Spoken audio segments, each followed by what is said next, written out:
making, carving, climbing holds. It's time to sit down and talk about shaping the climbing holds. Climbing holds are more than just pieces of plastic on the wall. There's a lot of thought that goes into a good quality hold.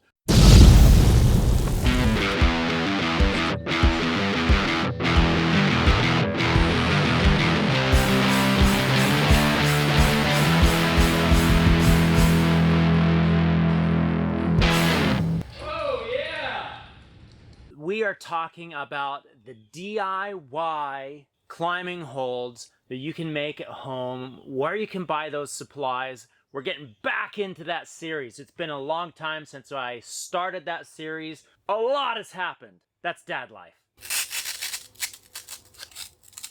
Are you ready to get into this? We're going to talk about climbing hold design. In the climbing community, this is called shaping. We are shaping climbing holds. I don't know why we call it shaping climbing holds instead of carving climbing holds or making climbing holds. Well, I do know why it's not called making climbing holds, because this is specific. This is very specific about the shape of the climbing hold. And we're going to be carving foam. Now, I talked about where to get this foam locally in another video. I'll have a link somewhere here, but I'll brief over it really quick. This is going to be floral foam, dry floral foam. And this is the stuff that you can get locally. It's not the best stuff that you can get for carving or shaping your climbing holds, but it is pretty good. You want to make sure that you get the dry foam. The wet foam is really difficult to work with because it is super soft. We don't want to do that. Okay, so get the dry foam. This came from the $1.25 tree. This came from Hobby Lobby. You can also get it at Walmart. There's places that you can get it online. If you're going for it online, try to find the stuff that's called Oasis 2 Desert Foam. Now, there is better foam out there that you can buy. Check out Escape Climbing. Sometimes they have it. Sometimes they don't. That's the foam. Let's talk about the tools. For your DIY purposes, you can get away with these simple tools that I have here. I've also made another video about that, which I will throw a link in the description or somewhere up there. This is the basics that you want to have. You want to have something that you can cut the foam blocks with, okay? If you're doing small stuff like this, a nice utility knife like this that extends out a long ways. If you're going to be using a little bit bigger pieces of foam, even if it's foam like this, we want to get something a little bit bigger. This is a pull saw. Works really well. Again, you don't need anything like that though. A utility knife like this will work just fine. Then you're going to want to have something to start to put in some details with it. You want a sanding sponge like this. It's these sanding pads that have a little bit of their thin foam. I love these things. They work really well. I'll throw a link down in the description where you can find these. I think they're kind of hard to find. You're also going to want to have a tool to start carving in your shape, what we call texture, which is the variety that your eye is going to see in the hold. This is the first time I've used a tool like this here. These are wood carving chisels, really inexpensive, really cheap wood carving chisels. You don't need anything fancy. I got these at the $1.25 tree. Typically, I like to use some jeweler files. And then you're also going to want to have a pick. Now, the pick is where you're going to get down into the fine details of the carving of the model and really get to make things pop. That's what it's going to look like. So then we're going to take our pick and we're just going to clean up those lines. Make them pop a little bit. Okay. So you see that, how that makes it pop again? Brings it back. Now, we don't actually want to get a deep groove here. In fact, with this pick, it's nice and sharp. I can, instead of jabbing it in like this, I'm going to actually lay it down and kind of drag it along. That way I'm not going too deep. Okay, and then we can get those lines back. We also need some paddle bits or some drill bits to put the bolt holes in. There's the basic tools that you're going to need for carving. Let's talk about some of the design aspects. We're not actually going to get into the carving of the holds too much because that would be a very long and very boring video. Try applying stacking. I love hold stacking. It just gives you way more variety of holds. You can have 5 holds. If they're designed to be stacked together, those 5 holds can give you a massive variety of holds and different things that you can do on the wall because you can put them together in all kinds of different ways. Kind of like Legos. I will use an angle finder like this so I can make sure that I'm getting those angles right. I want to show you an example of hold stacking. They are the exact same holds. So I can set it by itself and it's this really nice hold. I can turn it in different ways to get different movement, but I can put them together. And now I've got a nice juggy hold. Now you throw in a different shape.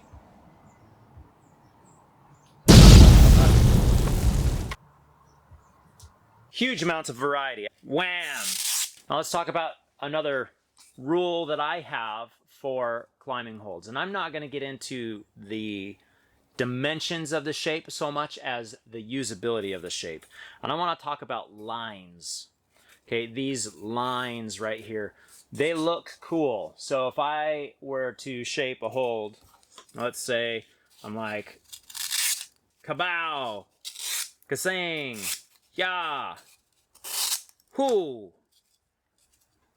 Look at that cool hold. Man, look at it. It's so geometric and awesomeness.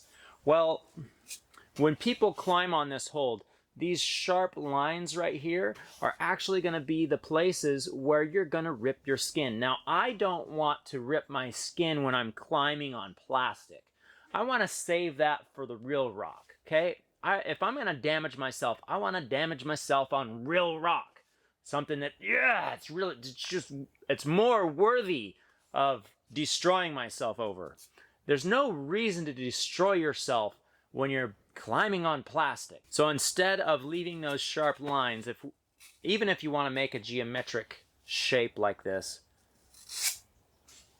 just knock it down just a little bit. Just knocked it down just a little bit. You still have those geometric shapes, but it's going to be a little bit better on your skin. Yes. So make sure that things are smoothed over. Ian Powell had a rule where he said it was like a radius. He had a specific radius that he would put on every single hold. They're great holds. I love kilter grips. As you're designing your holds, making your holds, carving your holds, shaping your holds, however you want to say it, keep in mind the purpose of that hold. How do you want that hold to be used? Shaping holds for a commercial gym that has a high budget, then you want to make very specific holds. Like, I want this hold to work really well with the left hand or the right hand, and only in this way. That's great. Now, if you are shaping for yourself a home climbing wall, you want to take that theory and chuck it out the window, because you want to make a diverse hold that will work in many situations so you can maximize the ability of each hold.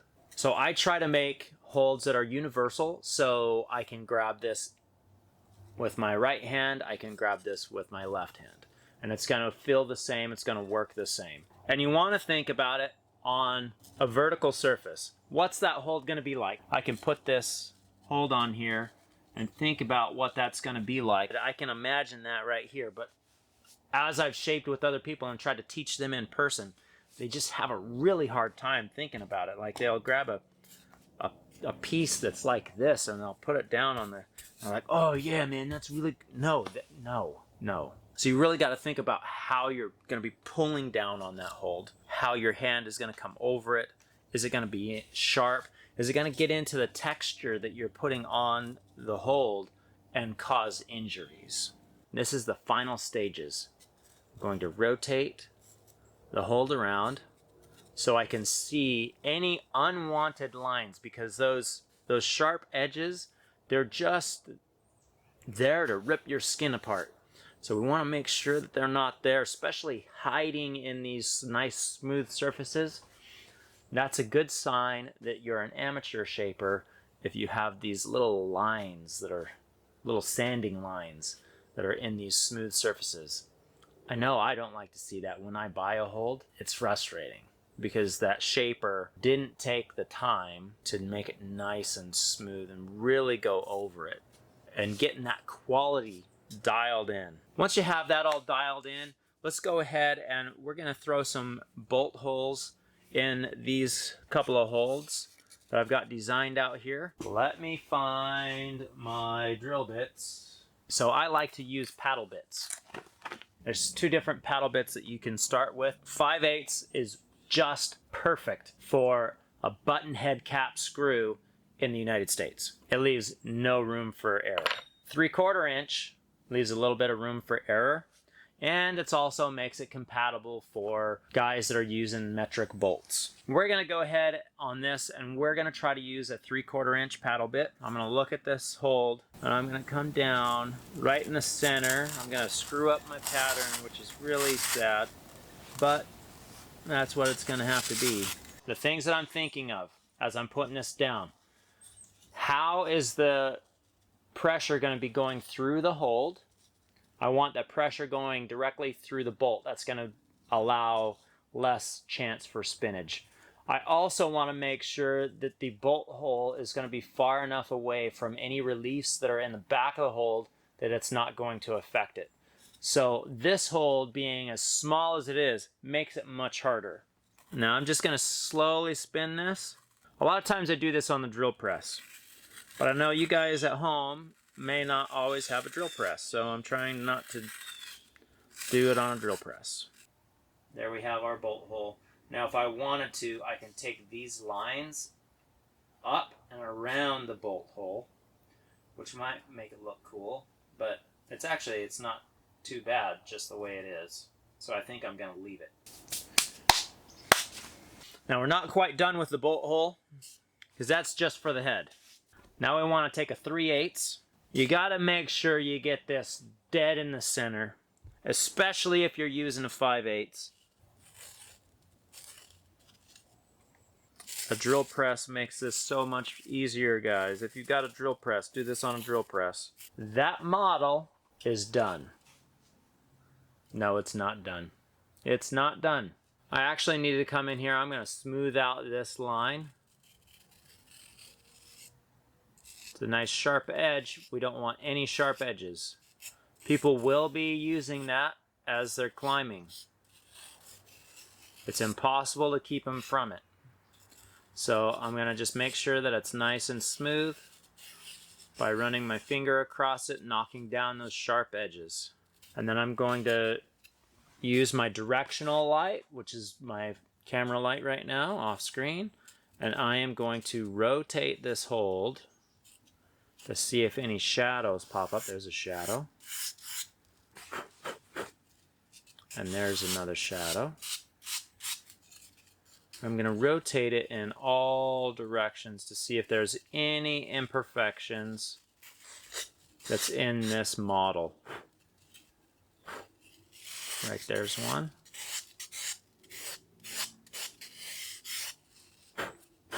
So there's a pretty stinking cool small climbing hold. I love setting with these small holds, even in commercial settings, because you can put them into a lot of different places. They work fantastic for home climbing walls because you can just spatter them on there and do all kinds of different movements, and they don't take up a lot of room, but they are very useful. I will be making another video in the future where we're making the mold for this. I hope that you've enjoyed this video. Comment down below. Tell me some of the techniques that you use for shaping if you shape climbing holds, and let me know if this has been helpful for you. Hit the like button, subscribe if you're new here, if you want more of this content. It does come out very sporadic, and I don't know when the next time is that I will be able to finish these holds, but hopefully soon. And I hope to see you next time right here on Climber Dad.